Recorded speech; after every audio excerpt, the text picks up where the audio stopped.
Sir बता दीजिए anti corruption से आए हैं। जी जी जी जी सर आज तो जमानत ले आए हैं ये।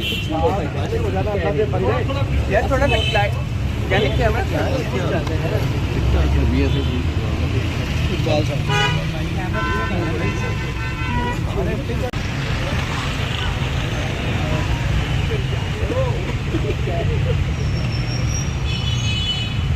ट्राइपॉड तो लग रही है, सारे कैमरा लग गया, उसके लाइव हो जाएंगे। आ जाओ यार, ट्राइपॉड पे आ जाओ, ओए सब ट्राइपॉड पे आ जाओ।